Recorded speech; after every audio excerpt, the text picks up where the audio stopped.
Hola, soy Hanna Fernández, divulgadora especializada en bienestar y descanso y autora del libro Aprende a descansar. Quiero darte la bienvenida a un nuevo episodio de mi programa de podcast A Guide to Live Well, una guía práctica de bienestar en la que descubrirás de la mano de los mayores expertos cómo cuidar tu salud y tu entorno para vivir más y vivir mejor. El cáncer de mama es el tumor maligno más frecuente en mujeres en España. Según datos de la Sociedad Española de Oncología Médica, aproximadamente 1 de cada 8 mujeres desarrollará cáncer de mama a lo largo de su vida. Aunque sigue siendo la primera causa de muerte por cáncer entre las mujeres, la tasa de mortalidad ha ido bajando de forma significativa en las últimas décadas, debido principalmente a los programas de detección temprana y a las mejoras terapéuticas. Sin embargo, en los últimos años también se ha observado un aumento en la incidencia del cáncer de mama que puede deberse a factores como el envejecimiento de la población o a la mayor exposición a factores de riesgo relacionados con el estilo de vida. Porque la herencia genética no es el único factor de riesgo. El sedentarismo, la obesidad, la mala alimentación, el consumo de alcohol y el tabaco están asociados a un aumento en el riesgo de desarrollar cáncer de mama. Estos factores son particularmente importantes en España, donde los cambios en el estilo de vida están impactando la epidemiología de esta enfermedad. La tasa de supervivencia a 5 años ha mejorado notablemente en nuestro país, alcanzando el 85-90% en etapas tempranas del cáncer de mama, gracias no solamente al diagnóstico temprano, que es fundamental, sino también a tratamientos efectivos como las terapias dirigidas, la hormonoterapia y la quimioterapia. De todo esto, causas, factores de riesgo y posibles tratamientos de esta enfermedad, vamos a hablar hoy en el podcast con la doctora Esther Ramírez, ginecóloga y obstetra, jefa de ginecología y patología mamaria del Hospital Universitario Puerta de Hierro de Majadahonda y miembro del equipo médico de la clínica Blue Healthcare de Madrid.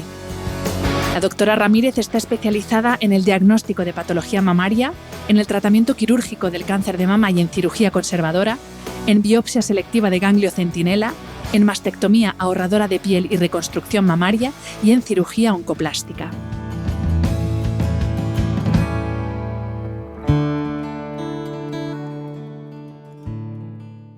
The family that vacations together stays together. At least that was the plan. Except now the Dastardly desk clerk is saying he can't confirm your connecting rooms. Wait, what? That's right, ma'am. You have rooms 201 and 709. No, we cannot be 5 floors away from our kids. The doors have double locks. They'll be fine. When you want your connecting rooms confirmed before you arrive, it matters where you stay. Welcome to Hilton. I see your connecting rooms are already confirmed. Hilton, for the stay. The Volvo XC60 plug-in hybrid is about performance, not just on the road, but in life, where the only speed that matters is how fast you can slow down. Performance where it matters the most. Visit volvocars.com/US.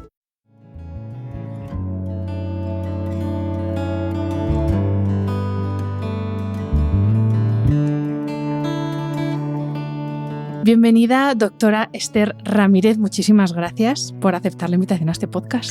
Pues gracias a ti, Hanna, porque fui yo la que lancé un poco el guante.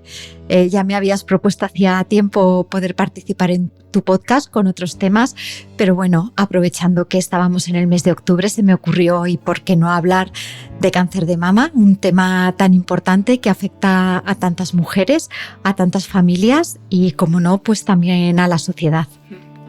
Efectivamente, esta vez fuiste tú la que me lanzaste a mí la idea, pero yo llevo persiguiéndote desde que me tratas, porque aparte de una maravillosa ginecóloga, también eres mi ginecóloga. Me has ayudado en momentos muy cruciales en los que he necesitado mucha ayuda, así que para mí es un placer absoluto poderte compartir, si me permites la expresión, con mi audiencia. Muchas gracias.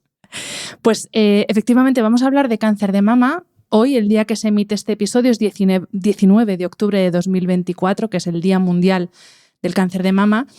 Y la primera pregunta, Esther, es que nos expliques, aunque parezca muy evidente esta pregunta, pero en términos médicos, ¿qué es el cáncer de mama? Pues realmente el cáncer de mama es una enfermedad muy heterogénea, que quiere decir que no hay un único cáncer de mama. Yo diría que hay tantos cánceres de mama como pacientes. El cáncer de mama es una proliferación de las células de la mama que se convierten en células tumorales y que empiezan a replicar y bueno, pues primero hacen una lesión a nivel local, luego pueden afectar a los ganglios de la axila y finalmente pueden originar metástasis.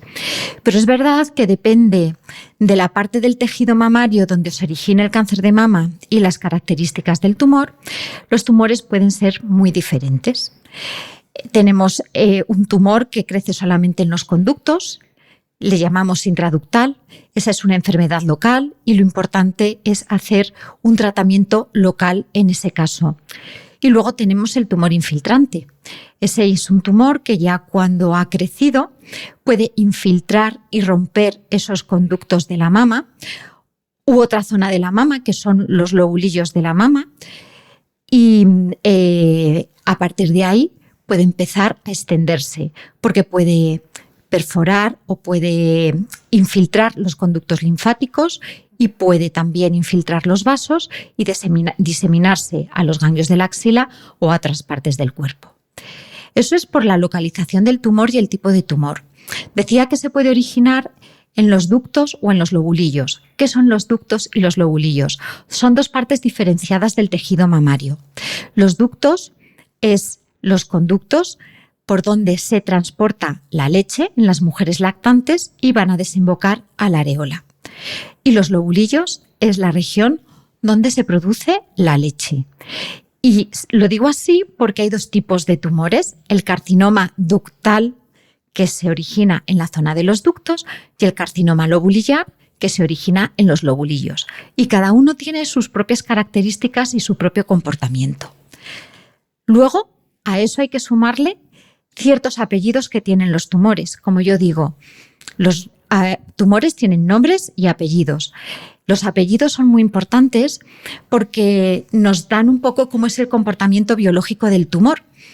Y también nos van a pautar tratamientos, sobre todo dianas terapéuticas. Los apellidos del tumor nos van a mostrar unas dianas terapéuticas para utilizar determinados tipos de fármacos para cada tipo de tumor. Por eso digo que es una enfermedad muy heterogénea, tan diferente como cada mujer que existe, porque además no es igual que este tumor aparezca en una mujer a los 35 años y el mismo tumor en una mujer a los 60 años puede tener también un tratamiento y un manejo completamente distinto.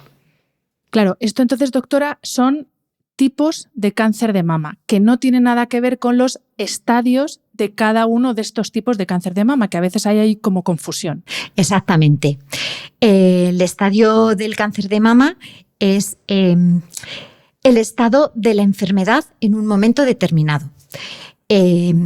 Partimos desde un estadio in situ, es decir, es ese tumor que está dentro de los conductos, todavía no ha roto los conductos y es un problema local, al estadio 4, que es cuando existe metástasis a distancia. Luego, en cada estadio, pues depende del tamaño tumoral, de la afectación de los ganglios de la axila, de la afectación de ganglios en el territorio de drenaje de la mama, pero que no son propios de la axila, como puede ser una cadena de ganglios que hay en la zona interna, que es la mamaria interna, o los ganglios supraclaviculares, y ya por último sería pues la diseminación a distancia. Van subiendo los estadiajes en función de la extensión de la enfermedad. Y un tumor puede tener un comportamiento biológico muy agresivo, pero estar localizado y estar en un estadio 1 en la mama. Y otro tumor puede tener a lo mejor un comportamiento biológico desde el punto de vista terapéutico menos agresivo y porque ha sido un tumor de larga evolución, pues encontrárnoslo en estadios muchísimo más avanzados o incluso metastásicos. Uh-huh. Y en cuanto a las causas, y aquí vamos a extendernos porque al final, claro, hay tanta información que es maravilloso que cada vez se hable más del cáncer y en concreto del cáncer de mama, pero claro, llega un momento que no sabes si los factores no modificables, es decir, la carga genética pesa más que los factores modificables, que es nuestro estilo de vida, pero claro, por otro lado, todo el tiempo los profesionales estáis diciendo, ojo con el estilo de vida, ojo el tabaco, ojo tal. Entonces, cuál es la causa principal, si es que hay una, que ya por tu cara veo que no, y luego, como no la hay, no hay una única, cuáles son las principales causas y haciendo un poco balance entre cuánto pesan esos factores no modificables frente a los modificables. Bueno, si supiésemos cuál es la causa del cáncer de mama, probablemente no estaríamos aquí.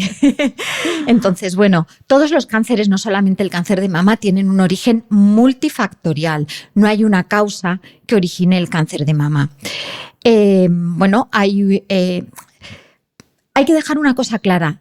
Todos los cánceres son genéticos. ¿Por qué digo que todos los cánceres son genéticos? Porque se ha producido una alteración genética en esa primera célula que empieza a crecer de una manera desmesurada, que no tiene capacidad de hacer una apoptosis y de destruirse a sí misma y empieza a dividirse. Entonces, ahí ha habido una alteración en su sistema genético, en su material genético, que la hace inmortal y resistente a todos los procesos biológicos de control. Tenemos que tener claro que en este momento las personas mayores de 40 años tenemos células que están en ese proceso de transformación tumoral. Lo que pasa que el cuerpo es muy sabio, la biología es muy sabia y ha hecho mecanismos para autodestrucción, y también nuestro sistema inmune tiene capacidad para detectar esas células anómalas y poder destruirlas, ¿no? Entonces hay un equilibrio entre lo que está pasando en nuestro cuerpo asociado con la edad, porque también según envejecemos cada vez hay más células que se van transformando, y esas células que en un momento determinado ya se escapan a cualquier tipo de control biológico. Si supiésemos por qué se escapan esas células a cualquier tipo de control biológico, no estaríamos hablando ni de cáncer de mama ni de ningún otro tipo de cáncer. Sí que es verdad que sabemos que de todos los cánceres que hay, de todas las personas que padecen, las mujeres y también hombres que padecen un cáncer de mama, pues el 5-10% hay un peso genético importante, porque se producen en mujeres y en familias que tienen una mutación genética determinada que las hacen que tengan una mayor predisposición a padecer un cáncer, o bien porque tienen una mutación en unos genes supresores, es decir, hay genes que nos están defendiendo todo el rato de que esas células tumorales continúen creciendo y están reparando las mutaciones genéticas. Bueno, pues una mutación en esos genes reparadores o en esos genes supresores pues hace que haya mayor predisposición a tener determinados tipos de cáncer. Respecto al cáncer de mama, pues es muy conocido el BRCA1 y el BRCA2. Luego hay otros menos conocidos y de menor penetrancia, que también se sabe que hay una mayor predisposición a tener cáncer de mama, y bueno, pues también pueden estar implicados o bien en oncogenes reparadores o en oncogenes prooncogénicos, ¿no? Y hay multitud, está el ATM, el CHEK, el PALP, hay muchísimos. Y luego está el resto de la población que no tiene una predisposición genética, que estamos hablando ya del 90%, y que padecen un cáncer de mama. Bueno, pues aquí sí que hemos visto que tiene mucha importancia los hábitos de vida, y que esos hábitos de vida tienen importancia para todo, para enfermedades oncológicas, para enfermedades metabólicas, para enfermedades neurodegenerativas, para enfermedad cardiovascular. Entonces, hay una relación entre todo de que el sedentarismo, la obesidad, la mala alimentación y bueno, luego ya pues sustancias a las que estamos expuestos, como son los disruptores endocrinos, pues juegan a favor de que desarrollemos cierto tipo de tumores, pues en este caso pues el cáncer de mama, que tiene unos factores de hábitos de vida reconocibles, y luego hay otros que no dependen de nosotros, como es a qué edad hemos tenido la menopausia, si hemos tenido o no hemos tenido hijos, si hemos lactado. Bueno, pues ahí pues sabemos que las mujeres que han pospuesto su maternidad, o mujeres que no han tenido hijos, o mujeres que no han dado lactancia, tienen también mayor predisposición a padecer un cáncer de mama. Y ese 10% que digamos tiene esa predisposición por hereditaria, vamos a decirlo así, para no confundir con la palabra genética, es que en su familia ha habido cáncer de mama o ha habido cualquier tipo de cáncer, es decir, por prestar atención a la línea femenina de la familia o también a la masculina. Sí, hay que prestar atención a la línea femenina y a la línea masculina porque se pueden heredar tanto los genes por vía materna como por vía paterna. Cuando nosotros hacemos una historia de una mujer que tiene un cáncer de mama, pues nosotros preguntamos todos los antecedentes. Entonces hay familias en las que nos dicen, pues por línea materna, mi abuela materna, mi madre y una hermana de mi madre han tenido un cáncer, además lo han tenido a edad muy joven, de mama o de ovario. Y bueno, pues ahora lo tengo yo. Bueno, pues esa familia es susceptible de realizar un estudio genético. Pero también nos pueden decir que su tía paterna ha tenido un cáncer de mama, que su padre, su hermano y su abuelo han tenido un cáncer de próstata. Y a lo mejor ahí también hay que hacer el estudio, porque en hombres portadoras de BRCA pueden tener cáncer de mama, ojo, es muy importante en las familias en las que hay un varón en las que ha tenido cáncer de mama, cáncer de ovario y en los varones cáncer de próstata. Luego hay otros con un poquito menos frecuentes, pero cuando ya también se asocia a un páncreas o a algún tipo de tumor también cerebral del sistema nervioso central, ojo que también nos pueden dar ahí mensajes de que esa familia hay que estudiarla. Pero sobre todo hay que estudiar la mama, el ovario y tanto por la vía materna como por la vía paterna, porque la herencia es autosómica dominante. Quiere decir que con que heredemos un único gen con esa mutación ya tenemos esa predisposición genética porque ese gen es el que manda. Es una herencia autosómica dominante y puede venir tanto por vía materna como por vía paterna. Por eso las mujeres que tienen un cáncer de mama y dicen que y tienen una mutación genética y ellas están preocupadas por sus hijas, yo también les digo, no, ojo, y por vuestros hijos, porque tanto vuestras hijas como vuestros hijos pueden heredar la mutación y pueden padecer otros cánceres y lo pueden transmitir además a sus hijos futuros. ¿Y qué nos dicen los estudios sobre cómo influyen tratamientos tanto de terapia hormonal como tratamientos anticonceptivos orales a base de hormonas en el desarrollo de cáncer de mama? Porque aquí también ríos de tinta y ya una como paciente dice, A ver, la terapia hormonal, bueno, todos sabemos el estudio WI que se hizo y el estudio NURS que se hizo también con las enfermeras del Reino Unido. En ese estudio, las hormonas que se utilizaban, sabemos todos que eran unas hormonas sintéticas, era una población muy sesgada, había muchas mujeres mayores de 60 años. Entonces, se vio que después de 5 años de terapia con ese tipo de hormonas, había un leve incremento de riesgo de cáncer de mama respecto a la población general. Pero se ha visto que con las hormonas bioidénticas no quiero decir que sean hormonas que se hagan de ninguna manera, sino que la estructura hormonal que se da es la misma que la que forma nuestro cuerpo, no se produce un incremento de riesgo de cáncer de mama.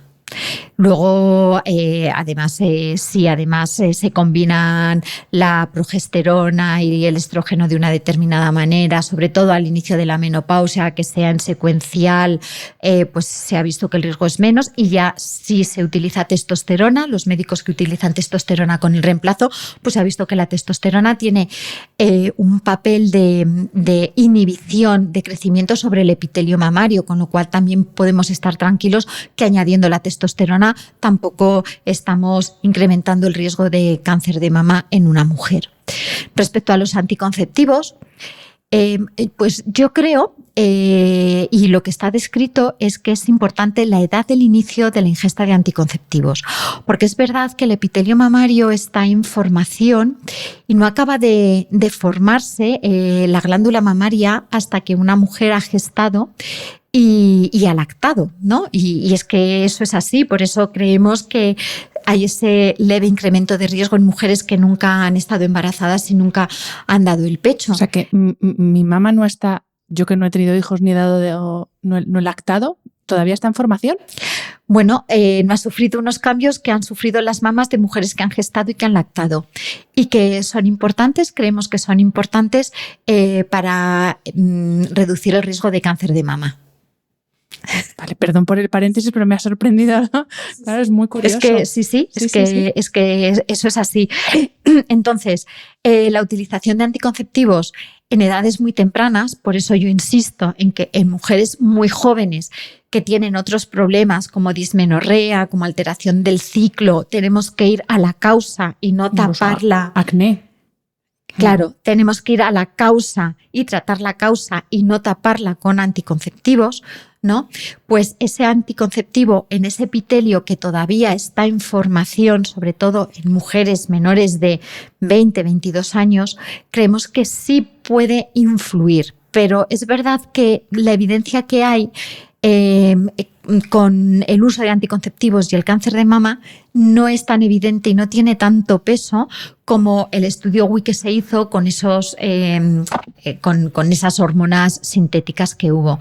Entonces, bueno, yo no quiero crear ninguna alarma sobre los anticonceptivos porque yo creo que un anticonceptivo bien utilizado en la edad en la que hay que utilizarlo, que no sean mujeres muy jóvenes a partir de los 20, 22 años, probablemente no esté incrementando el riesgo de cáncer de mama. Vamos a hablar, doctora, de prevención, pero antes de hablar de las estrategias de prevención que así se nos vienen rápido a la cabeza, como la autoexploración, por ejemplo, me gustaría que hablásemos de algo que está de moda, entre comillas, que es los test genéticos para ver si tenemos mutaciones específicamente de dos que ya has mencionado, el BRCA1 y BRCA2, porque también hay muchas mujeres conocidas que han dicho, pues yo me he hecho este test genético y me he hecho una mastectomía preventiva, no sé si se llama así, porque hay una predisposición. Entonces, arrójanos un poco de luz sobre esto, porque claro, todas estamos como locas, yo la primera, que de vez en cuando se me pasa por la cabeza y digo, pues lo mismo me debería hacer una prueba de estas, a ver. Si hablamos del caso de Angelina Jolie, la madre de Angelina Jolie murió muy joven de un cáncer de ovario y la tía de Angelina Jolie murió muy joven de un cáncer de mama. Entonces, su tía y su madre no estaban vivas y a ellas no les hicieron un test genético y ella se hizo un test genético porque tenía esa carga familiar y ella salió positivo para la mutación, no sé si para BRCA1 o para BRCA2. Entonces, pues me imagino que después de hablar con los oncólogos y con los genetistas, le pusieron encima de la mesa todas las opciones preventivas que había para poder reducir, que no evitar, sino reducir el riesgo de padecer un cáncer de mama y ovarios, y ella, pues con su criterio, decidió que se hacía una mastectomía bilateral profiláctica y se quitaba las trompas y los ovarios. Bueno, a raíz de eso todo el mundo se quería hacer estudios genéticos, pero yo les explicaba que es que Angelina Jolie tenía una historia compatible con que en su familia hubiese una alteración. Y las indicaciones de test genético están muy bien establecidas. Entonces, no hay una indicación de hacerte un test genético si no tienes una historia familiar, ¿no? Una mujer que tiene un cáncer de mama y tiene su madre, por ejemplo, ha tenido un cáncer de mama por debajo de los 40 años o ha tenido un cáncer de mama bilateral, o tiene una hermana que ha tenido un cáncer de mama por debajo de 50 años, ella también es menor de 50 años, o tiene tía materna, abuela y prima con un cáncer de mama y ella es la cuarta en su generación, ha habido un cáncer de ovario, o ella ha tenido un cáncer de ovario y luego de mama, o ha habido un varón con un cáncer de mama. O sea, es que está todo muy bien establecido. En ese caso, nosotros, dentro de su estudio y de su tratamiento, incluimos hacerles un estudio genético. Y hay mujeres que, sin que hayan tenido ningún antecedente, por el tipo de tumor que tienen, directamente les pedimos también el estudio genético, que son aquellas mujeres menores de 50 años que tienen un tipo de tumor muy agresivo que se llama triple negativo y que sabemos que es mucho más frecuente en mujeres que son portadoras de una mutación genética. Me quedo un poco como con el susto, Esther. Yo creo que no. Yo creo que están muy bien establecidos los criterios. Sí, pero claro, pensando, digo, como estrategia preventiva, evidentemente no es posible que todas las mujeres se hagan un estudio genético, ojalá, pero no es posible. ¿O tú no lo consideras necesario? No, porque todas las mujeres se tienen que hacer un estudio genético. Si solamente el 5 o 10% de los cánceres están asociados a una mutación genética, lo que tendremos que hacer es muy bien las historias y tendremos que identificar muy bien las familias que creamos que pueden estar en riesgo de tener una mutación genética y sobre ellas hacer todos los esfuerzos, tanto de los test que tengamos como de las medidas preventivas que tengamos. O sea, la clínica no debe ser sustituida por análisis de manera aleatoria. Y luego estos análisis es muy importante, los tiene que interpretar un genetista. No vale ir a un laboratorio, hacerte una analítica, que te den un resultado y no sabes lo que hacer con ese resultado, porque la interpretación de esos resultados es muy complicada, porque esos resultados puede poner que eres portadora de una mutación, puede poner que no se ha encontrado ninguna mutación, o puede decir que han encontrado una mutación que tiene un significado incierto. ¿Y cómo te quedas con esa mutación de un significado incierto? Entonces todo esto tiene que estar en manos de un genetista o de un oncólogo especializado en genética, que es como se deben hacer los estudios genéticos y es como se debe hacer el consejo genético. Esto está incluido dentro del consejo genético y el consejo genético es una parte de la medicina que es muy seria y que tiene que tener unas indicaciones. ¿Y estos test son test que se hacen con analítica de sangre? Te lo digo porque ahora está proliferando en el mercado un tipo de analíticas que es súper cómodo, a través de la saliva, que te lo mandas a un laboratorio, y te dan unas orientaciones que efectivamente te quedas como estabas, porque obviamente si no sabes de genética te ponen ahí toda la secuencia de los genes y te quedas como estabas. Pero claro, ¿hasta qué punto este tipo de analítica o análisis es fiable o tiene que ser sanguíneo? Se hacen en sangre. Sí, porque además ahora, y luego ya te digo que además con un asesoramiento genético y que el genetista decida qué panel de genes te pide para estudiar unos determinados genes. También creemos que puede haber cierta asociación entre el síndrome de Lynch, que es un síndrome que está asociado al carcinoma colorectal y mama. Entonces, dependiendo de la historia que tengas, pues a lo mejor también hay que incluir el estudio de Lynch, pero no siempre hay que incluirlo. Entonces, eso lo sabe la gente que lo sabe, que son los oncólogos que se dedican a genética o un genetista, que es un médico especializado en genética. Y yo no recomiendo realizar test genéticos a la gente porque quiera saber si es portadora de una mutación genética. Sobre el cáncer de mama, sin ninguna historia familiar, una mujer de 50 o 55 años que no tenga ninguna historia familiar, ni de madre, ni de abuela, ni de tía, nada de nada. No, porque hay que hacer otras cosas. Es como me dice mi marido, que porque yo soy, claro, de hacerme todas las pruebas de todo, y él al contrario es... Y siempre me dice, tanto buscas que vas a acabar encontrando. Verdad, la broma, pero es que me ha venido a la cabeza y digo, es verdad que al final, claro, si buscas, el estilo de vida que llevamos todos, el mundo en el que vivimos, has hablado antes de los disruptores endocrinos, luego hablaremos un poco de esto, pero efectivamente hay cosas que escapan a nuestro control.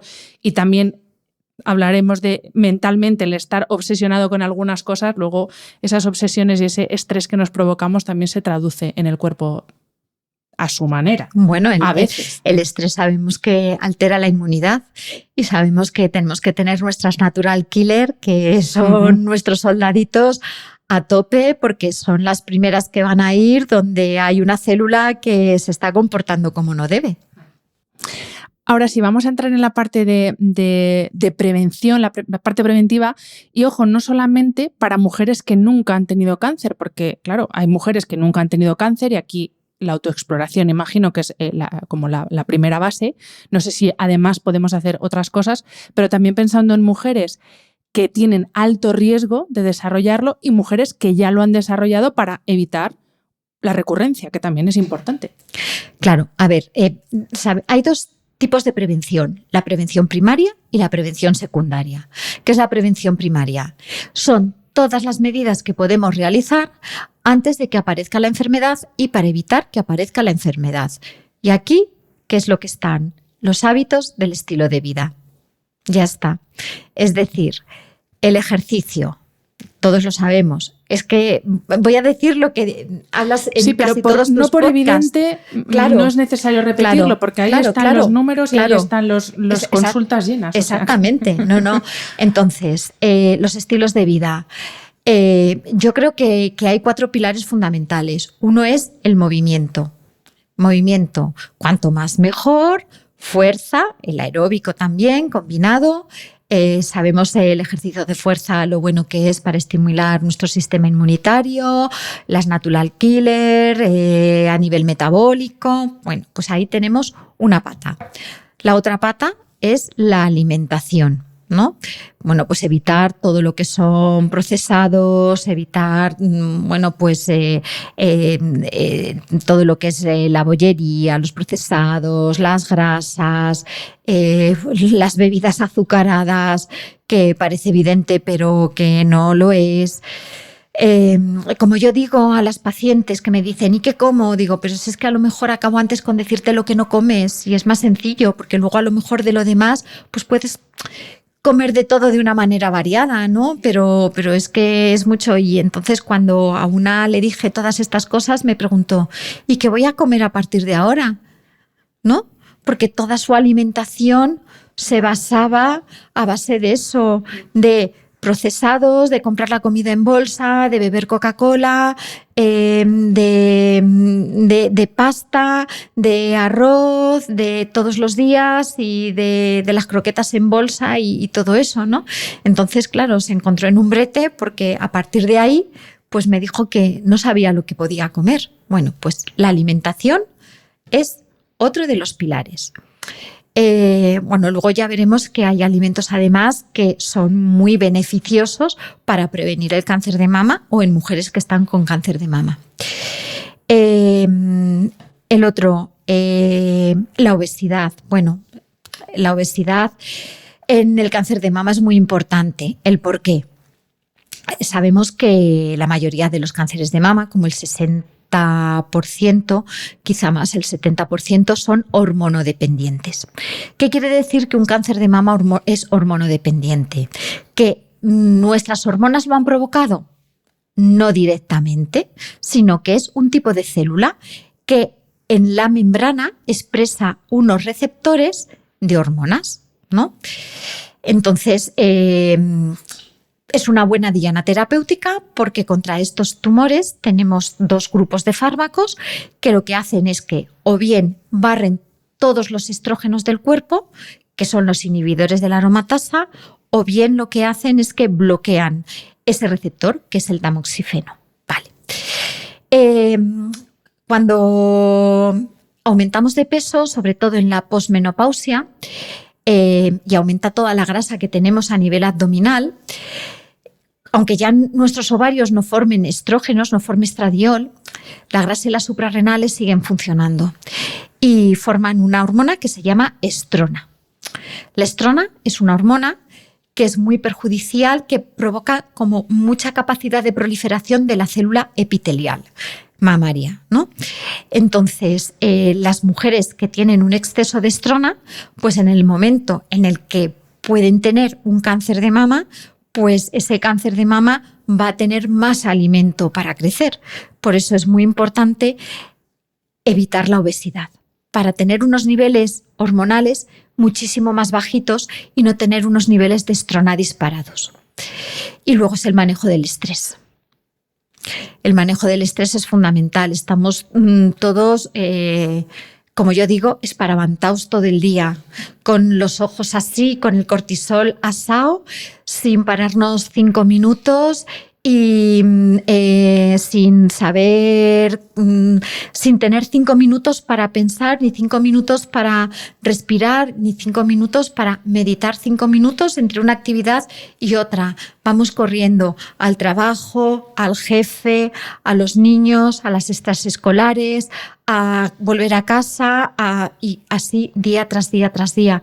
Entonces, es que yo estoy segura que todos podemos sacar 5 o 10 minutos al día para parar y para dedicárnoslos a nosotros y respirar y decir, son 5 o 10 minutos de silencio que me hacen falta. Y yo creo que esos 4 pilares son muy importantes.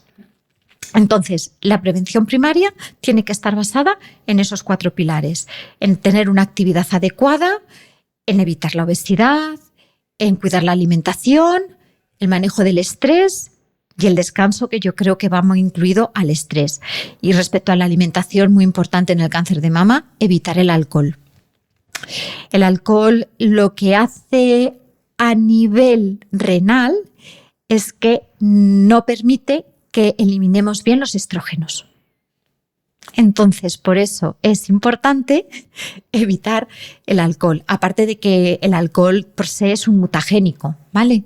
O sea, que ya está relacionado. El alcohol no tiene ningún beneficio y esto queda bien, que quede bien claro, no tiene ninguno. Tiene, además, de estar relacionado con muchísimos tipos de cánceres, ¿no? El consumo de alcohol y el cáncer de mama tiene una relación lineal, ¿no? Con una copa tiene un riesgo 1 y con 5 copas un riesgo 5, pero no hay un mínimo saludable. Que no haya riesgo. Exactamente, sí. Exactamente. Luego seguimos por la prevención y está la prevención secundaria. La prevención secundaria es cuando hay la enfermedad, pero nos permite detectarla en estadios muy iniciales, muy precoces, donde probablemente va a ser posible la curación. Y ahí, ¿qué es lo que tenemos? Ahí ha aparecido la enfermedad. Es decir, algo hemos hecho mal antes, que hemos llegado tarde. Pero hemos llegado poco tarde porque nos va a permitir detectarlo en etapas muy precoces, con unos tratamientos probablemente menos agresivos y con mayor garantía de curación. Pues ahí tenemos todas las técnicas de imagen, como es la mamografía y la eco de mama. Y ahí tenemos también la autoexploración. Yo creo que la autoexploración sí que es importante, sí que es muy importante conocer nuestras mamas. Es verdad que cuando nos tocamos un tumor, como yo digo, es que ya ha aparecido el tumor, pero cuanto antes seamos conscientes y conozcamos nuestras mamas, mayor capacidad de detectar bultos muy pequeñitos vamos a tener y mayor posibilidad de consultar antes. Entonces, la autoexploración es muy importante, que se haga, que empiecen las mujeres jóvenes a hacerla, una semana siempre después de la menstruación. En mujeres cuando no tenemos la regla, pues una vez al mes lo podemos hacer. Pues la primera semana de cada mes me voy a explorar las mamas en la ducha, de una manera determinada. Siempre hay unas normas o unas pautas de cómo hay que hacerlo. Nos tenemos que mirar al espejo, ver si nuestra mama tiene algún hoyuelo o alguna deformidad que nos llame la atención. Tenemos que explorarnos siempre con la palma de la mano, no con los dedos hincando, sino como acariciando la mama. Seguir un orden que puede ser a favor de las agujas del reloj o en contra de las agujas del reloj, pero siempre siguiendo el mismo orden. Y luego también es importante ahuecar un poquito la axila con los brazos en jarra para explorarnos las axilas por si tocásemos algún bultito. Lo de las axilas tengo que reconocer que no es fácil para una mujer que no esté entrenada y que no lo sepa.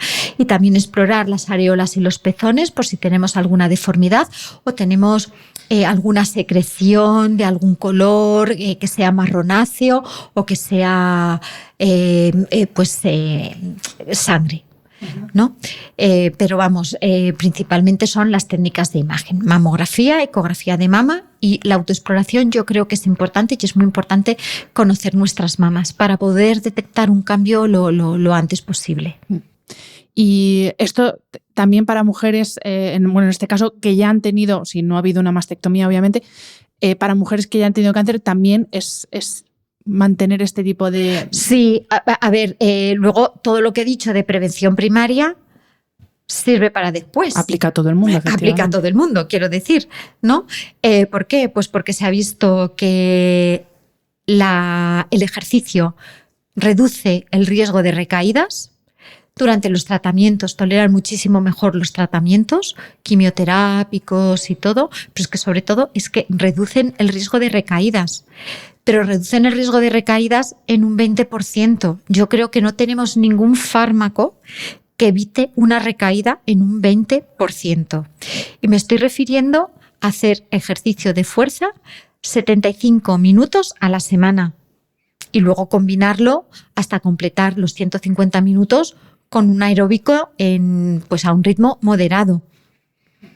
O sea, es que no estoy diciendo ninguna locura ni...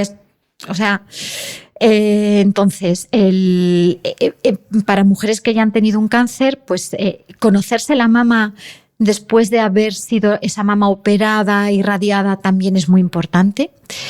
Ahí tardan un poco, porque una mama operada, irradiada, pasa por muchas fases de consistencia, de aspecto, de durezas, de todo. Entonces es verdad que esa mama hay que volver a conocerla, pero no es fácil, no es fácil. Y bueno, y luego pues el seguimiento que las hacemos, que van a estar todas las vidas con su seguimiento, en la que siempre va a haber su mamografía, su ecografía y sus resonancias cuando estén también indicadas. A propósito de una de las bases del estilo de vida saludable, que lo has mencionado, que es el descanso, pero por si la gente no lo sabe, quien nos escucha, es que una de las funciones que tiene el sueño precisamente es fortalecer el sistema inmune, que es el que se encarga de eliminar, entre otras muchas cosas, células tumorales. Entonces, aparte de equilibrio hormonal, equilibrio emocional, etcétera. Pero bueno, que hay que dormir, señoras y señores, que también los hombres podéis tener cáncer de mama. Y a propósito Perdona, ¿ibas a decir algo, Esther? No. Te quería preguntar, a propósito de todas las pruebas diagnóstico por imagen, también se está hablando mucho ahora de cómo la inteligencia artificial puede ayudar.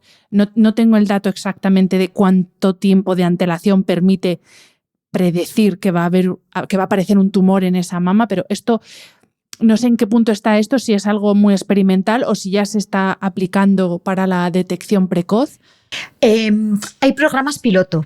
Hay programas piloto de inteligencia artificial donde la inteligencia artificial es un software, ¿no?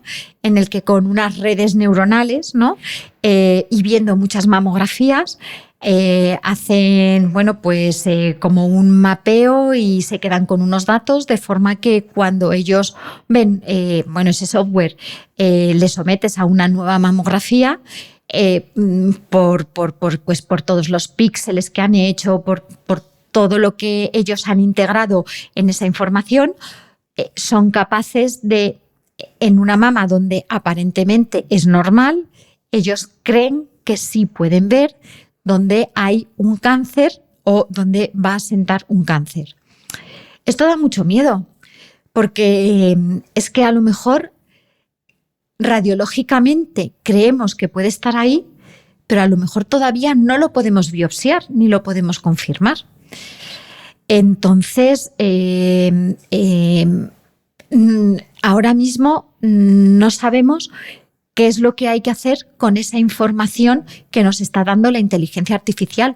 Por eso todo está en programas piloto. Todavía no se están incluyendo la inteligencia artificial en el diagnóstico precoz de cáncer de mama, que a lo mejor sería maravilloso, porque esas lesiones que te dice aquí va a aparecer en un futuro un tumor, no sabemos qué hacer con ellas y no sabemos qué seguimiento hay que hacer, porque todavía no se pueden biopsiar siquiera, porque ahora ese tejido es sano, entre comillas. Entonces, claro, ¿qué vas a hacer con ese tejido? Exactamente. Entonces, yo creo que nos queda unos años de que todos los servicios de radiodiagnóstico, cada vez la sensibilidad es muchísimo mayor. O sea, ahora mismo estamos diagnosticando tumores de 3 y 4 milímetros, para que os hagáis una idea, ¿no? Entonces,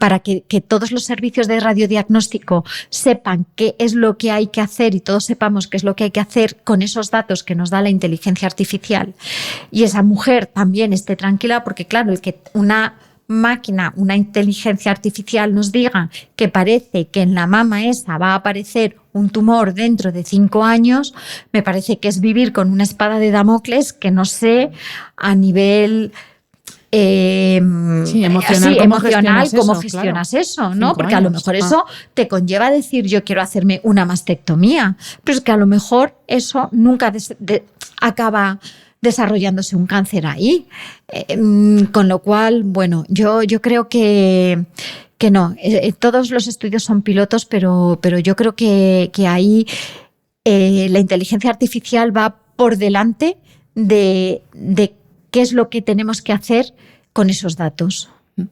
Y en cuanto a las pruebas, específicamente las mamografías, que hasta ahora creo que era la edad recomendada para comenzar a hacerse una al año es alrededor de los 40, creo que esto en la Seguridad Social se ha retrasado un poco la edad. ¿O? No, a ver, hay dos cosas distintas. Uno son los programas de cribado, ¿vale? Los programas de cribado lo que hacen es que seleccionan la población en mayor riesgo de padecer un determinado tipo de enfermedad. Ahora pues hablamos del cáncer de mama. Por el cáncer de cervix empieza el cribado antes porque el riesgo de padecer un cáncer de cervix es antes. Bueno. The family that vacations together stays together. At least that was the plan. Except now the Dastardly Desk Clerk is saying he can't confirm your connecting rooms. Wait, what? That's right, ma'am. You have rooms 201 and 709. No, we cannot be 5 floors away from our kids. The doors have double locks. They'll be fine. When you want your connecting rooms confirmed before you arrive, it matters where you stay. Welcome to Hilton. I see your connecting rooms are already confirmed. Hilton, for the stay. This episode is brought to you by State Farm. You might say all kinds of stuff when things go wrong, but these are the words you really need to remember. Like a good neighbor, State Farm is there. They've got options to fit your unique insurance needs, meaning you can talk to your agent to choose the coverage you need, have coverage options to protect the things you value most, file a claim right on the State Farm mobile app, and even reach a real person when you need to talk to someone. Like a good neighbor, State Farm is there. Y es una única técnica, ¿no? Que tiene que ser la técnica universal, que sea más fácil. O sea, los cribados tienen unas determinadas características. Tiene que ser una técnica que sea fácil de aplicar, que sea universal, que dé un valor predictivo positivo determinado, que la sensibilidad tenga un determinado porcentaje, que la especificidad, la sensibilidad es la capacidad que tiene la técnica de detectar un tumor y la especificidad es la capacidad que tiene la técnica de, si no hay un tumor, no diagnosticarlo, ¿de acuerdo? Entonces hay que seleccionar la población susceptible de aplicar la técnica y hacerla, ¿no? Entonces, pues los programas de cribado en España, no en todas las comunidades, están entre los 50 y los 69 años, 70. Nosotros realmente creemos que hay que adelantarla a los 45 porque estamos viendo que la edad de cáncer de mama está reduciéndose y habría que ampliarla a los 75 porque la esperanza de vida de la mujer ha aumentado y porque la calidad de vida de la mujer entre los 70 y los 75 también es muy buena, ¿no? Entonces, pero claro, ahí también choca con el tema económico, ¿no? En algunas comunidades en España, por ejemplo en Navarra, y me parece que en Valencia, si no que me perdonen, pero en Navarra seguro, y creo que a lo mejor también en Castilla-La Mancha, la han implementado a partir de los 45. Y yo creo que la idea es implementarla en todas las comunidades de los 45 a los 75 años. Pero hay un problema. La mama de la mujer de los 45 a los 50 es una mama muy densa y probablemente la mamografía como único test diagnóstico no va a ser suficiente porque en esa densidad radiológica de la mama se van a perder tumores, ¿no? Entonces es verdad que de la edad de los 45 a los 50 habrá que idear si se incluye el cribado, cómo hacer bien ese cribado, porque a lo mejor con mamografía vamos a tener falsos negativos. ¿Qué quiere decir? Mamas que nos dicen que no tiene tumor, pero por la densidad radiológica es que no se ven.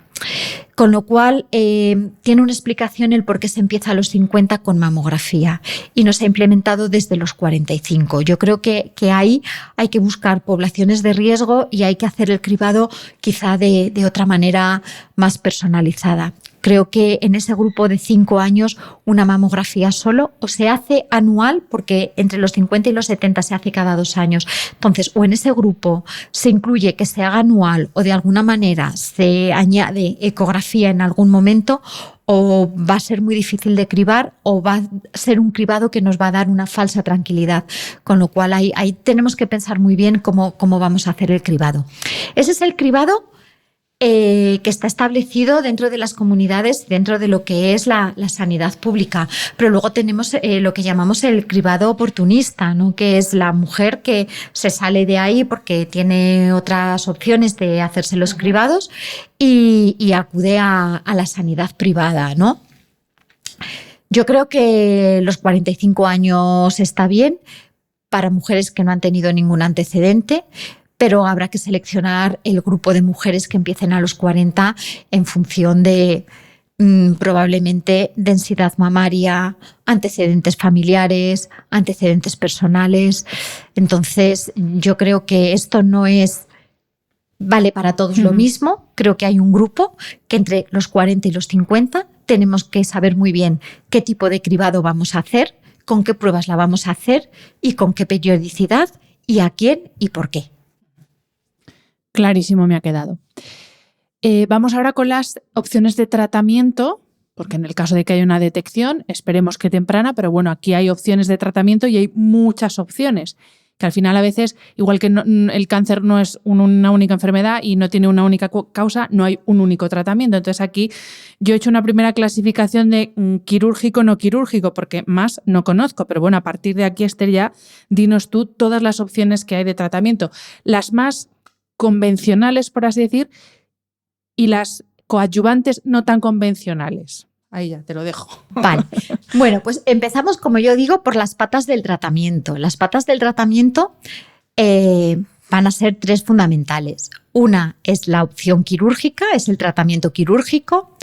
La otra es el tratamiento médico, y ahí hay múltiples que ahora hablamos. Y luego está el tratamiento de la radioterapia, ¿vale? Dentro de la cirugía tenemos pues 2 opciones quirúrgicas, que es la cirugía conservadora de la mama o la mastectomía. Como yo digo, la mastectomía hay que dejarla cuando hace falta hacer una mastectomía. En cáncer de mama, más no es mejor. Y sobretratar no tiene ningún sentido. Entonces, siempre que es posible, debemos hacer una cirugía conservadora, que se trata de extirpar el tumor con tejido sano alrededor, sabiendo que esa mujer debe acompañar el tratamiento de cirugía conservadora con radioterapia. El tratamiento conservador de cáncer de mama es un tándem que no se puede separar. Es extirpar el tumor con tejido sano alrededor y recibir la radioterapia. Y luego también está la cirugía de la axila. En la actualidad, si no hay ganglios afectos, lo que hacemos es que buscamos el primer ganglio que recibiría células tumorales, ¿no? Y el primer ganglio axilar que recibiría esas células tumorales se llama ganglio centinela.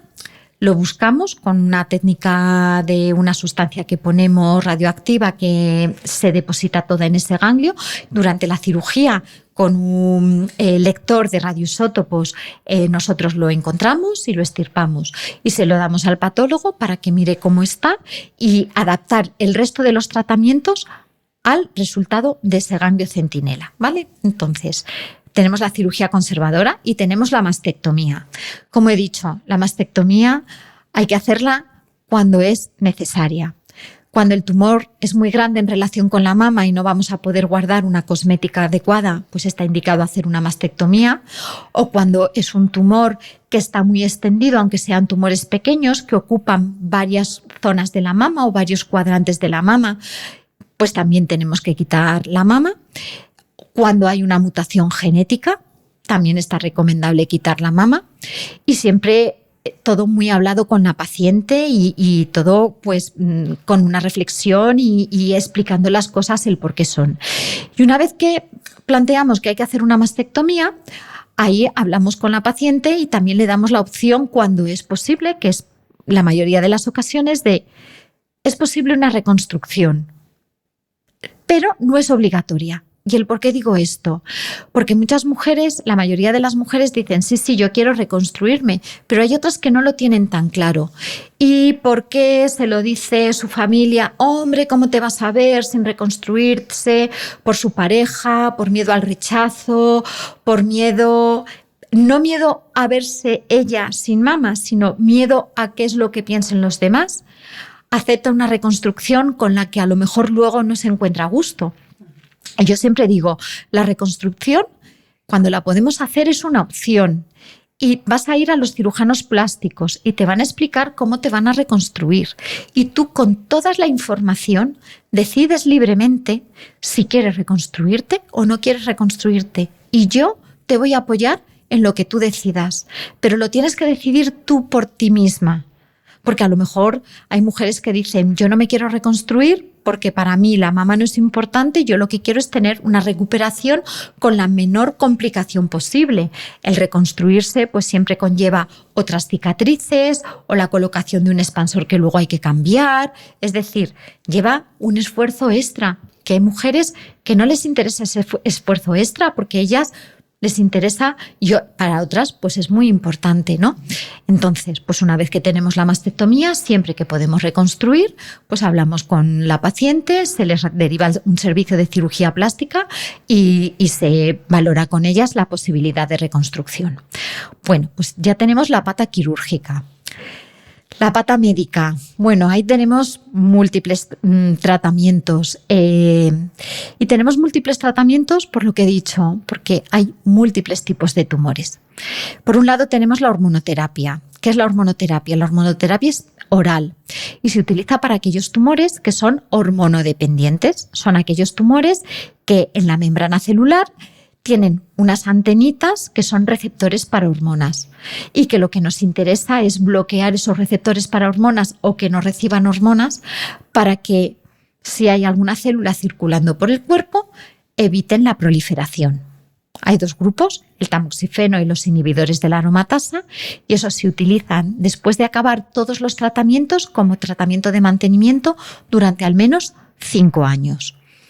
Algunas mujeres que son muy jóvenes, además hay que ponerles un tratamiento y un bloqueo hormonal para provocar una menopausia. Entonces, pues ellas llevan su bloqueo hormonal para la menopausia más su tratamiento con tamoxifeno o inhibidores de aromatasa. Luego tenemos la quimioterapia convencional, ¿no? Pues es un grupo de fármacos quimioterápicos que tienen efecto tanto a nivel del tumor como a nivel de otros órganos del cuerpo, donde producen la caída del cabello, que se llama alopecia, producen alteraciones inmunitarias por caída de los neutrófilos y de los glóbulos blancos, mucositis, que es alteración pues tanto de la mucosa oral como problemas a nivel digestivo, las náuseas, los vómitos. Es verdad que cada vez hay muchísimo más cuidado en hacer pretratamientos para que los pacientes tengan muchísimos menos efectos secundarios, pero por ejemplo la alopecia pues es que es inevitable en todos los casos, ¿no? Se utiliza cuando hay tumores que están avanzados, cuando hay afectación ganglionar o cuando son un determinado tipo de tumor que llamamos HER2 positivo o triples negativos y necesitamos tratarlos con quimioterapia porque son tumores de una agresividad mayor que los tumores, por ejemplo, hormonodependientes. Luego tenemos los anticuerpos monoclonales. ¿Qué son los anticuerpos monoclonales? Los anticuerpos monoclonales se utilizan en un tipo determinado de cáncer de mama que se llama HER2, HER2. ¿Qué es el HER2? Es una proteína que expresan algunas células tumorales, algunos tumores, el 15% aproximadamente, que lo que hace es que envía señales al interior de la célula tumoral para que se reproduzca y para que crezca. Bueno, este tumor hasta hará unos 15 años era un tumor muy agresivo porque prácticamente tampoco respondía bien al tratamiento quimioterápico, pero luego afortunadamente se encontró un grupo de fármacos que se llaman anticuerpos monoclonales, que lo que hacen es que se fijan a esa proteína que se llama HER2 y la bloquean, de forma que esa proteína ya no tiene capacidad de emitir señales al interior de la célula para la replicación de la célula tumoral. Y si la célula tumoral no se puede replicar, ¿qué hace? Se muere. Tenemos 2 fármacos principales, uno se llama trastuzumab y el otro se llama pertuzumab. Y son unos fármacos que además son muy interesantes porque muchas veces los utilizamos en este tipo de tumores antes de la cirugía, porque lo que hacen es que en tumores que son un poco grandes y que a lo mejor no nos permiten hacer unas cirugías conservadoras o hay afectación de los ganglios de la axila, la mayoría de las veces los funden y los aniquilan. Y aunque luego tenemos que hacer unas cirugías más limitadas, en ocasiones nos permiten evitar hacer un vaciamiento axilar completo y hacer cirugías más extensas en la mama. Y luego tenemos la inmunoterapia.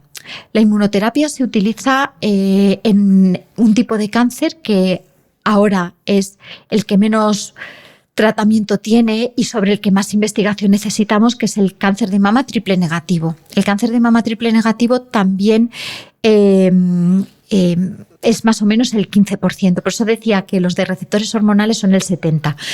El cáncer de mama es triple negativo. ¿Y por qué es triple negativo? Porque ni expresa receptores hormonales ni expresa la proteína HER2, con lo cual no tenemos dianas terapéuticas para poderlo tratar. Hasta ahora es un tumor que solamente se trataba con quimioterapia y cuando no respondía a una línea de quimioterapia había que cambiar a otra línea de quimioterapia. Pero se ha visto que este tipo de tumor siempre está muy rodeado de glóbulos blancos, ¿no? Se llaman TILs, ¿no? Son un tipo de células inmunitarias que están rodeando a este tipo de tumor.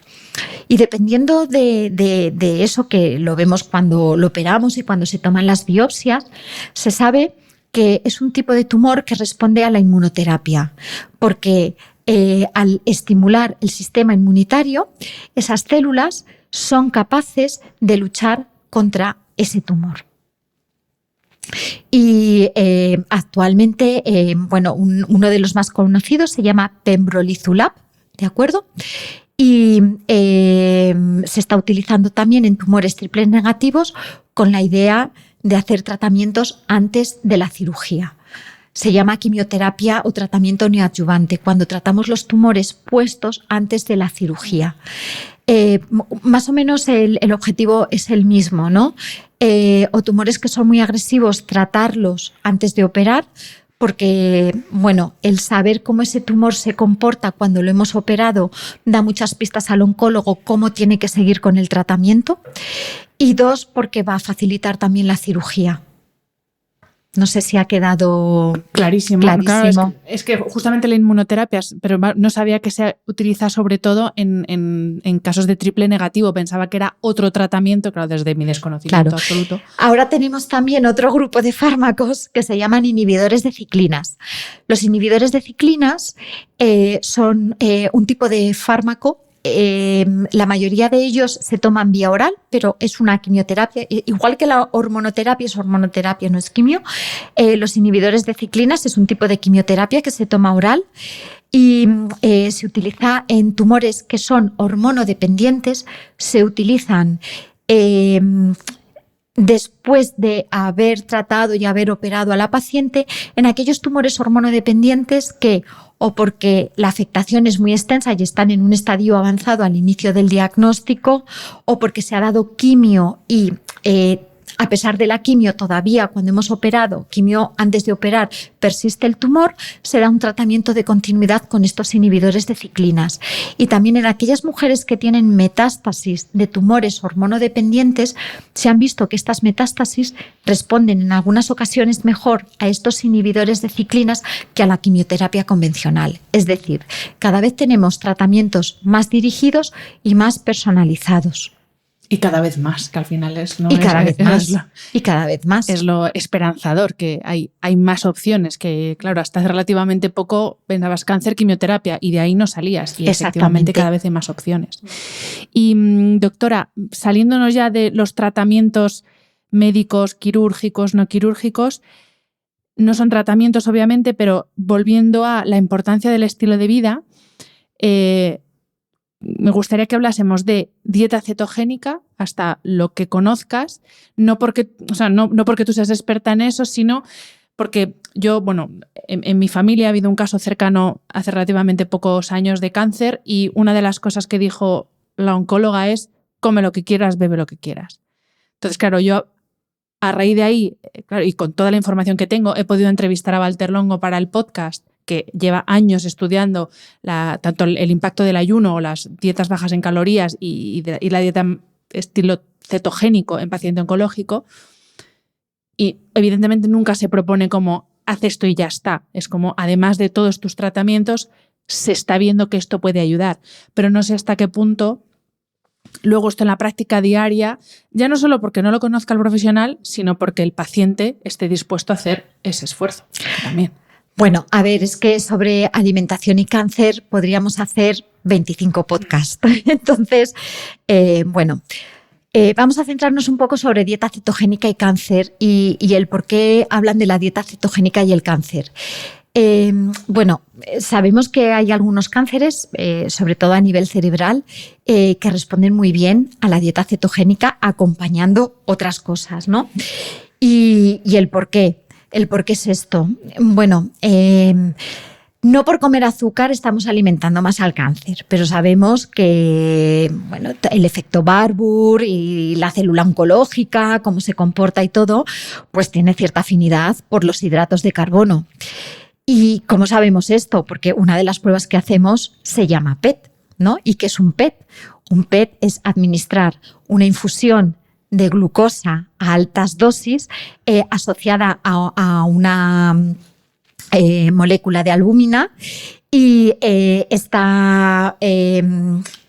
luego la imagen, lo que vemos son zonas calientes, ¿no? Las zonas calientes es donde se ha depositado esta molécula de glucosa y se deposita en tumores o en inflamación. Entonces, donde no hay tumor, no se deposita la molécula de glucosa. Entonces sabemos que la célula tumoral tiene afinidad por la glucosa y le mola cantidad. Pero es verdad que una dieta cetogénica bien hecha es difícil mantener en el tiempo, ¿no? Y tiene que estar realizada por alguien que haga una buena guía. Entonces, pero tiene sentido.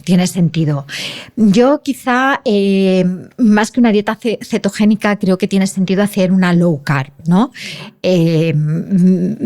Porque una dieta cetogénica, a mí me parece que es muy complicada de hacer, bien hecha. Tiene que tener un buen acompañamiento, nutricional y el paciente tiene que estar dispuesta a hacerlo y luego que la tolere bien en ese proceso oncológico con sus quimios, sus estados de ánimo y todas esas cosas, ¿no? Pero tiene todo el sentido, ¿no? No se va a mantener toda la vida, pero a lo mejor durante periodos de tiempo en los que puede ser la quimioterapia o antes de la quimio o después de la quimio o en ciertos periodos, me parece que es una herramienta muy buena que hay. El ayuno me parece estupendo.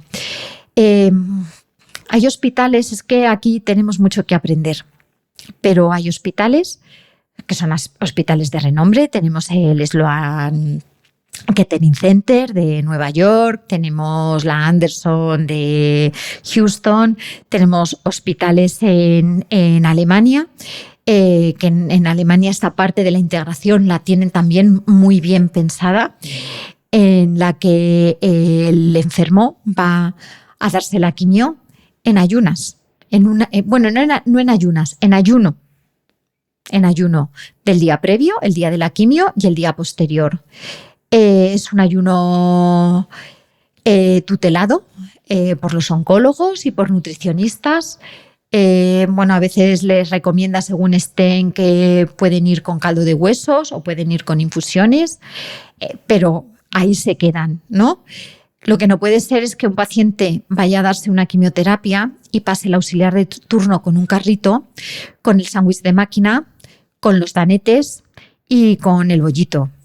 Y yo... y el zumito con bien de azúcar. Entonces, bueno, pues es que tenemos muchísimas cosas que aprender. Yo un día en la comisión de tumores de mi hospital, de la que era miembro, quise hacer una reunión para hablar sobre la alimentación en el paciente oncológico y también quise decir que, por favor, que pusiesen botellas de agua y manzanas, un cesto de manzanas, en el hospital de día médico, que no hacía falta nada más, o infusiones, que no hacía falta nada más, que el hospital, el paciente oncológico durante la quimioterapia no se tenía que tomar el zumo de mierda, perdón. No, pero es que es verdad, es que no sabes cómo me gusta, Esther, escucharte decir esto de una profesional que está todos los días tratando personas con cáncer. Claro. Porque esto es un problema. O el zumo bien concentrado que...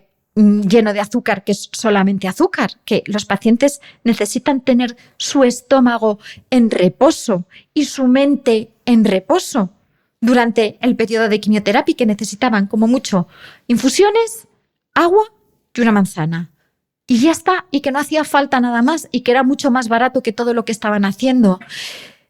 Y no conseguí nada y bueno, y fue un nutricionista y me dio mucha pena porque me di cuenta que por todo lo que quería luchar me era muy difícil. Y bueno. Pero no eres la única y espero que si alguien está escuchando este podcast y le puede decir a Carlos Ríos que hable contigo, porque sé que está promoviendo una iniciativa precisamente para que en los hospitales... A ver, el zumo con azúcar no es bueno ni para ti ni para mí, que estamos sanas y estupendas. ¿Cómo va a serlo para una persona que está ingresada? Es que es de cajón. Evidentemente, económicamente es un cambio muy drástico y habrá que ajustar en muchas cosas. Pues hagámoslo cuanto antes mejor. Quiero decir, es que son cosas que es inevitable, por caro que sea, es inevitable. Claro, estamos muy pendientes de humanizar todo el hospital con pinturitas y con dibujitos, y que yo entiendo pues que en las plantas de infantil pues tengan que ser un poco más acogedoras, ¿no?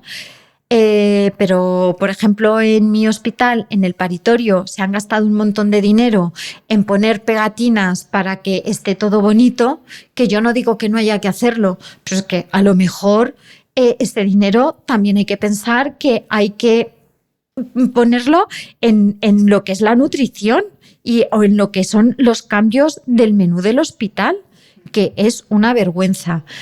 Pero bueno. Nada. Para que es en tu hospital. No, ya saben cómo soy. No, bueno, y seguro que muchos compañeros que están de acuerdo. Al final, sí. Es que el problema es que esto no lo decidís los médicos. Sí. Se deciden desde otros estamentos, posiciones, no sé cómo llamarlo, porque, claro, se va el número y dices, pues el paquetito de galletas es más barato. Pero es que lo mismo entre el paquete de galletas y la nada es mejor nada. Efectivamente, y ahí es te mejor. Estás ahorrando el paquete de galletas. Claro, es mejor. Si es que era mejor decirles a los pacientes, tráiganse un termo con la infusión que más les guste y una pieza de fruta. ¿No? O sea, cuando hacemos las indicaciones para que vayan al hospital de día médico para recibir la quimioterapia, pues es que es tan fácil de decirle, tráiganse una botella de agua, la infusión que más les guste y una manzana. Y se acabó. Y no había que hacer nada más. A ver si nos oye alguien importante, Esther. Bueno. Confiemos, alguien que tenga mando. Bueno, vamos a seguir, que ya estamos llegando al final de la entrevista. Pero esto, la verdad es que me ha encantado oírte además con tanta contundencia, porque a veces se pone como el foco en los médicos en que qué malos sois, lo que queréis es que estemos malos. Y es no, es que vosotros no tenéis la potestad de decir quítame esta porquería de aquí. No, es que yo creo que yo tengo que trabajar desde la prevención primaria. O sea, para mí sería un reto que cada vez hubiesen menos mujeres con cáncer de mama. Mi trabajo lo seguiría haciendo igual, de otra manera, ¿no? Pero yo soy médico y eso incluye la educación para la salud. Entonces, bueno, cada vez más pacientes me conocen y llevan mi listado, llevan un listado, ¿no? Y las residentes que están al lado mío se quedan como, porque las pacientes empiezan, y puedo tomar omega 3, y puedo hacer ayuno antes de ir a la quimioterapia, y puedo hacer ejercicio de fuerza, y puedo tomar este suplemento, ¿y qué me recomiendas para no sé qué? Qué maravilla, es que eso es maravilloso. Y nada, bueno. Eso es maravilloso. Otro tema, vamos a pasarlo por encima porque evidentemente este sí queda para podcast.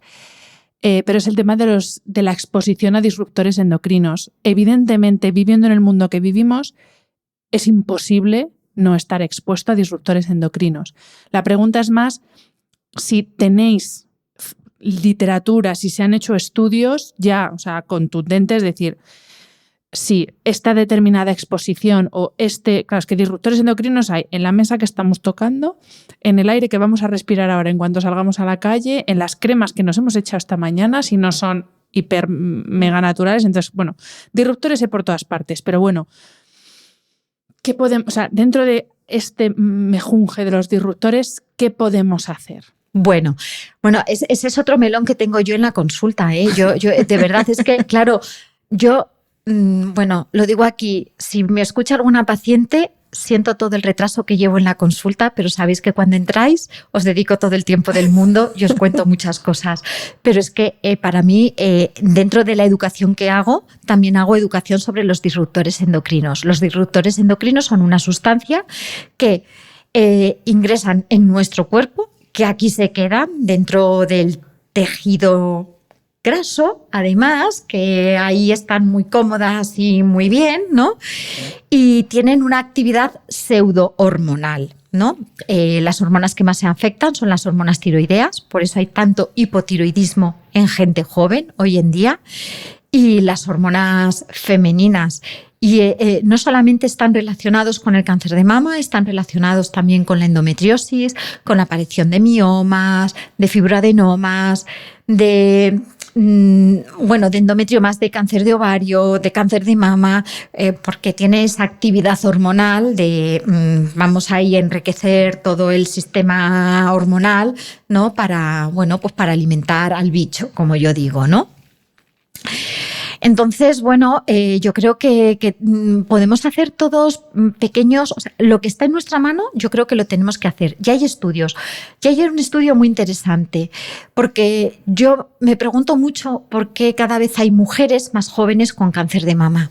Pero para tener la respuesta de por qué está incrementándose el cáncer de mama en la población más joven, en mujeres por debajo de los 45 años, tenemos que ir atrás, probablemente 40 o 45 años, donde empezaron todo lo que es el tupper, los plásticos, el uso de los petróleos en las cosas que utilizamos en el día a día, las siliconas y todo lo que es la industrialización, ¿no? Y el por qué. Bueno, se ha visto que los niños cuando nacen ya tienen niveles elevados de disruptores endocrinos en orina, de ftalatos, por ejemplo, que son los que vienen del plástico, ¿de acuerdo? Entonces sabemos que si ese recién nacido es niña, esos disruptores se acantonan en sus ovocitos, en sus ovarios, y van a pasar parte de esos disruptores endocrinos a su descendencia, y las mutaciones que se generen ahí por los disruptores endocrinos van a pasar a sus hijos y a sus hijas. Por eso probablemente el cáncer de una mujer de ahora de 35 años no se ha gestado en los últimos 5 años. A lo mejor se ha gestado en lo que hacía su madre. porque haya habido un cambio muy importante de que ya las mujeres se incorporaron, probablemente es una generación de mujeres que se empezaron a incorporar al campo laboral, apareció los tupper, aparecieron los microondas, se nos facilitó de alguna manera mucho la vida, que eso fue muy bueno, pero a expensas de utilizar unas sustancias que cuando nos hemos dado cuenta nos han ido perjudicando mucho.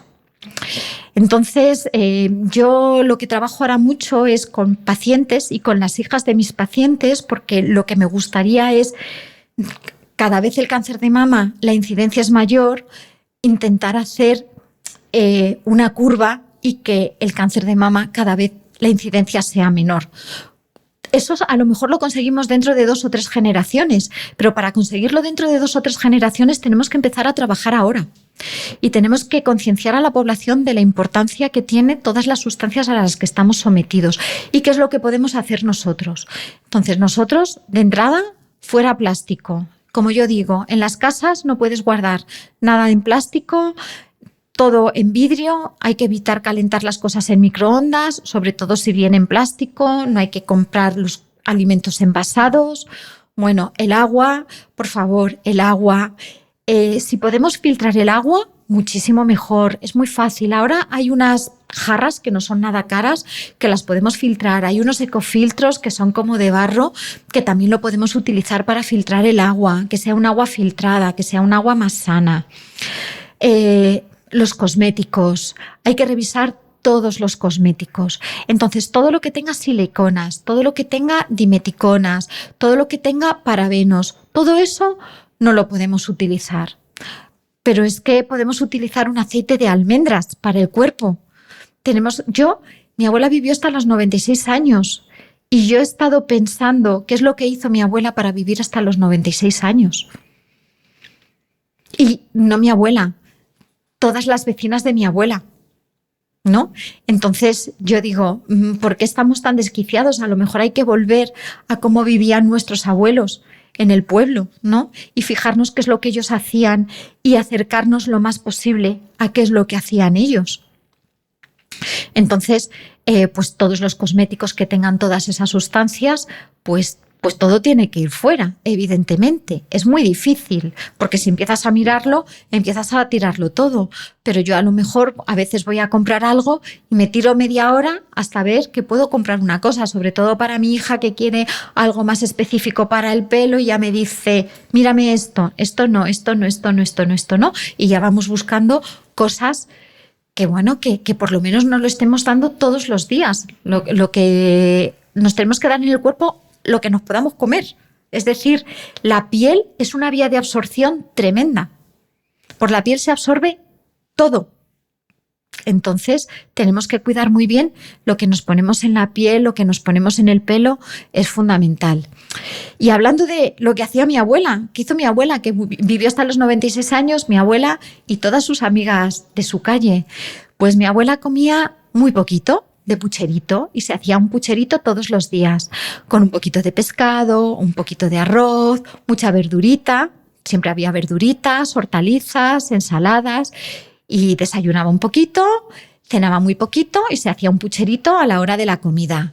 Todos los días iba a comprar el pan, bajaba, subía, se cuidaba ella, iba a cuidar las gallinitas de mis tíos, iba a un huertito y se cogía allí unos tomatitos, dando un paseo. Y bueno, pues hacía eso y luego se sentaba a hablar con las vecinas y se cuidaban entre todas. Y hacía su ejercicio todos los días de ir para acá, para allá, no tenía televisión, tenía una radio y se levantaba cuando salía el sol y se acostaba cuando se ponía el sol, se recogía, cenaba y se iba a dormir. Y la daba el sol. Claro, es que cualquiera que te escuche y diga, ¿esta señora es médico de verdad? Sí, es médico y dice estas cosas. La daba el sol. Y vivía al aire libre y vivía en un pueblo y comía de lo que cultivaban en las huertas de su pueblo. y hasta los 80 años no tuvo, o hasta los 70 no tenía agua corriente, íbamos todos a coger el agua en cantimploras y bueno, pues mi abuela y sus vecinas vivieron hasta muy ancianas con muy buena calidad de vida, sin ser mujeres dependientes. De hecho, mi abuela no fue dependiente, tuvo un ictus con 96 años, se cayó y a los 2 o 3 días falleció y no fue dependiente en ningún momento. Es que esto, y ya por ir cerrando también un poco, Esther, yo creo que es el gran escalón que todavía nos queda en el mundo occidental, es lo que tú has comenzado diciendo, la prevención, lo hemos dicho aplicado al cáncer de mama, pero al final para la salud es eso, es toda esa parte de medicina preventiva que no es otra cosa que prestar atención a cómo vivimos, que obviamente cuando aparece la enfermedad, porque aún así también puede aparecer. Sí, evidentemente. Porque es que evidentemente si no estaríamos aquí hablando. Y nos hacemos ancianos y cuando vamos cumpliendo años, ya he dicho, todos en este momento tenemos células cancerosas en nuestro cuerpo. No quiero que cunda el pánico. ¿Por qué? Porque nuestro cuerpo es muy sabio y lo tenemos que cuidar. Y cuidándolo, tiene la capacidad de mantener muchas enfermedades a raya, entre ellas a las células cancerosas. Y para eso está nuestra inmunidad, que son nuestros soldados para luchar contra ella. Entonces, pues es que el cuerpo es muy sabio, ¿no?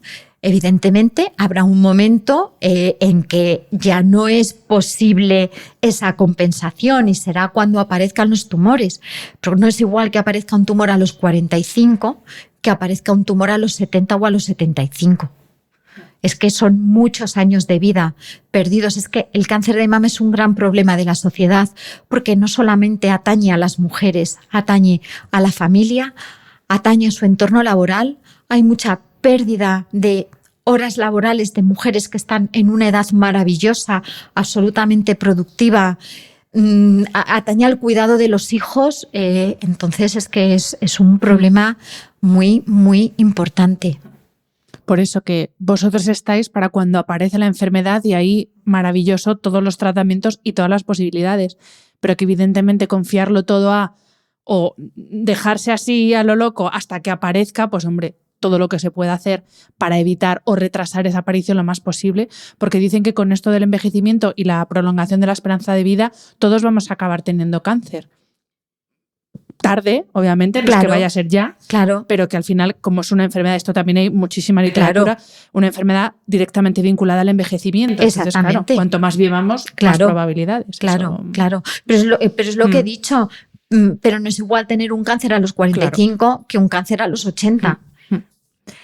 Pues Esther, aquí lo vamos a dejar, pues llevamos 1:20 grabando.